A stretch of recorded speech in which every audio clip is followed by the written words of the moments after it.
네, 이 시간에는 중2 이어서 유리수의 소수 표현, 유리수, 이거 제목이 이런데요. 일단 지난 시간하고 이어서 생각해보면, 우리가 지난 시간에는 유리수에 대해서 공부했죠. 유리수는 이미 1학년 때 배운 거였는데, 유리수란 뭐다? 그렇죠. 있을 유. 뭐 할 수 있다? 이렇게 분모 분자가 정수인 분수꼴로 나타낼 수 있는 수다. 근데 분수꼴로 나타내다 보면은 그게 뭘 뜻하냐면, 나눗셈을 자유롭게 할 수 있는 수다 그 말이에요. 나눗셈. 나눗셈이 자유롭죠. 그래서 예를 들면 뭐 2분의 10 이러면 이건 약분이 돼서 뭐가 돼요? 5가 되니까 이런 건 정수가 되죠. 그 다음에 뭐 2분의 3 이런 거는 이제 정수가 안 되고, 그래서 유리수 하면은 정수와 뭐가 있다? 정수가 아닌 유리수. 이렇게 두 가지가 있는데, 요거는 이미 중1 때 배운 내용이고, 중2 와서는 이 정수가 아닌 유리수, 즉 뭐예요? 분수겠죠. 또한 분수는 소수로 표현할 수 있으니까 이 분수, 소수에 대해서 중점적으로 이제 공부를 하는 거예요. 연구를 하는 거예요. 막 거기에 대해서 특징을 알아보는 거죠. 그런데 우리가 지난 시간에 이 분수를 소수로 나타내 보면은 어떻게 됐어요? 예를 들면 뭘로 해볼까요? 5분의 2 이런 거는 어땠어요? 우리가 소수로 나타내보면 항상 분자 나누기 분모를 한다 그랬죠. 분자 나누기 분모하면 얼마? 0.4 이렇게 됐었고, 그 다음에 3분의 2 같은 경우는 2 나누기 3을 하면 0.666 이렇게 계속 나왔었죠. 그래서 소수점 아래 0이 아닌 숫자가 유한계인 수는 뭐라 그래 이거를? 그렇죠. 유한소수. 그 다음에 0이 아닌 숫자가 무수히 많이 나오는 것을 뭐라 그래 이거는? 무한소수라고 한다 그랬죠. 무한소수. 그때 이 보면은 뭔가 반복이 된다 그랬죠. 이렇게 반복되는 6이 반복되죠. 이 반복되는 부분을 뭐라고 한다 그랬어요? 순환마디. 그리고 특별히 이렇게 뭔가 계속 반복되는 이런 수를 순환소수라고 한다고 여기까지 배웠었죠. 여기까지.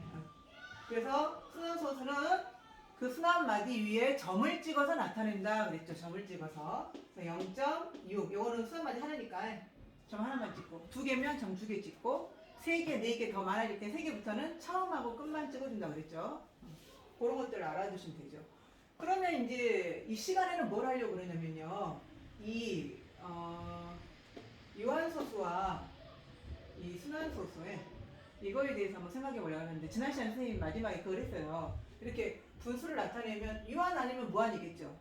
그런데 그 무한은 반드시 어때요? 뭔가 반복이 되는가, 순환이 되는가, 그거 지난 시간 선생님 강의했었죠? 근데 어쩐다 그랬어요? 어차피 분자 나누기 분모를 하다 보면 나머지가 반복이 된다 그랬죠. 나올 수 있는 나머지는 나누는 수보다 작아야 되니까. 그래서 반드시 순환하게 된다. 즉, 이 분수를 소수로 나타내면 뭐 아니면 뭐다 그랬어요? 기하분수요?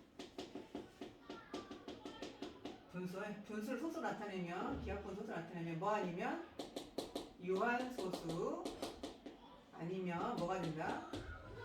순환소수가 된다. 여기 둘 중 하나다 그랬죠? 둘 중 하나다. 이걸 잘 기억하셔야 돼요. 둘 중 하나다. 그렇지. 분자 나누기 분모를 보면 유한인지 순환인지 뭐 금방 알 수 있는 거죠. 그런데 이 분자 나누기 분모를 해보지도 않고요. 이게 유한소수인지 순환소수인지 금방 알 수 있는 방법이 있어요. 그게 뭘까요? 오늘은 그거에 대해서 한번 생각을 해보려고 합니다. 그렇죠? 유한소수인지 순환소수 둘 중에 하나일 거 아니에요. 순환소수인지 판별하는 방법 뭐가 있을까요? 일단은 유한소수가 아니면 순환소수가 되니까요. 유한소수가 아니면 순환소수가 되니까요. 유한소수인 경우의 특징을 한번 살펴보는 거예요. 유한소수는 어때요? 일단 0.4가 유한소수죠. 0.4를 보면은 어때? 0.4는 분모가 어때요? 10분의 4 이렇게 표현되죠. 또 뭐 예를 들면 1.24 그러면 어때요? 무슨 소수 자리까지 있으면 100분의 124 또는 뭐 0.235 그러면 어때? 이거는 1000분의 235 이렇게. 먼저 선생님이 지금 기하분수는 유한소수 아니면 순환소수 둘 중에 하나라고 그랬잖아요. 그러니까 유한소수의 특징을 알아보려고 하는 거예요, 먼저. 여러분들 유한소수의 특징 어때요? 아는 거 있는가요? 이 특징? 유한소수의 특징? 알게 된 거. 유한소수는 이런 특징이 있네요. 어떤 특징이 있습니까? 유한소수는? 한번 정지하고 한번 적어보세요. 정지하고 적어보세요. 기하분수는 유한소수 아니면 순환소수인데 이거를 분수로 고쳤을 때는 10분의 4, 100분의 124, 1000분의 235 이런 식이네요. 그쵸? 어떤 특징이 있습니까? 이 유한소수를 분수로 나타냈을 때 어떤 특징이 있어요? 한번 적어봐야겠죠. 자, 어떤 특징이 있다? 한번 전부 뭐예요? 분모가 10, 100, 1000 이러죠. 이 10, 100, 1000 이런 수들은요 이거를 뭐라고 하냐면 10의 거듭제곱이라 그래요. 10의 거듭제곱에 100은 10 곱하기 10이잖아요. 1000은 뭐고? 10 곱하기 10 곱하기 10이잖아요. 그죠? 그래서 유한소수인 경우에는 분모를 10의 뭐로 나타낼 수 있다? 거듭 제곱으로 나타낼 수 있다는 거죠. 나타낼 수 있다. 이렇게 나타낼 수 있어요. 그런데 여기 아까 순환소수였던 3분의 2 같은 경우는 우리가 3분의 2 그러면 이거 분모를 10, 100, 1000을 만들 수 있어요? 없어요?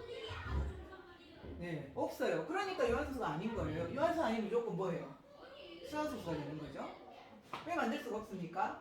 자, 이 분모가 10, 100, 1000으로 돼야 되는데 10은요 2 곱하기 5예요. 그죠? 2하고만 있어야 돼요. 100은 어때요? 이게 10 곱하기 10이라 했잖아요. 아까 선생님이 10을 2번 곱하니까 이걸 2번 곱하니까 2도 2개 곱하기 5의 제곱 이렇게 되는 거예요.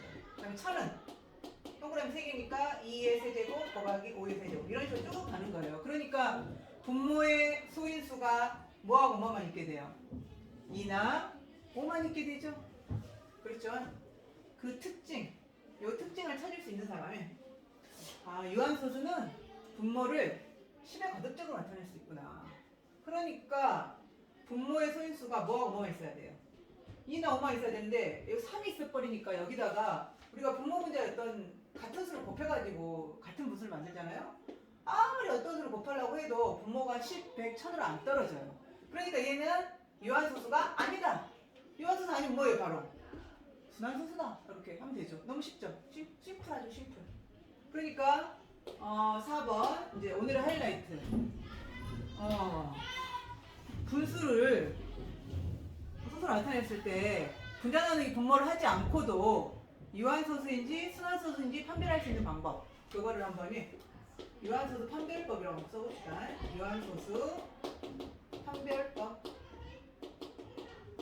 일단 유한소수 판별하려면요 처음에 일단 기하분수를 만드셔야 돼요. 기하분수로 분모 분자를 이렇게 약분해갖고 더 이상 나누지 않도록 기하분수를 만들어 주셔야 돼요. 기하분수로 만들기. 기하분수로 나타내기 이렇게 하고 그 다음에는 이제 기하분 상태에서는 뭐가 중요한 거예요? 그렇죠. 이 분모가 중요한 거예요. 분모만 보는 거예요. 그래서 분모를 뭐를 해? 분모를 소인수 분해한다. 분모를 소인수 분해한다. 분모를 소인수 분해. 그래가지고 세 번째 어때요? 그 분모의 소인수가 뭐하고 뭐만 있어야 돼? 그렇죠. 2나 5. 2만 있어도 되고 5만 있어도 되고 둘 다 있어도 되고. 자, 분모의 소인수가 뭐 2나 5뿐이면 여러분들이 이거를 이제 안 보고 적을 수 있어야 돼요. 5뿐이면 뭐가 되고 그거는 유한소수로 나타낸단 말이에요. 유한소수이고 2나 5 이외에 다른 소수가 있으면 2나 5 이외의 다른 소인수가 있으면 뭐가 된다? 순환소수다.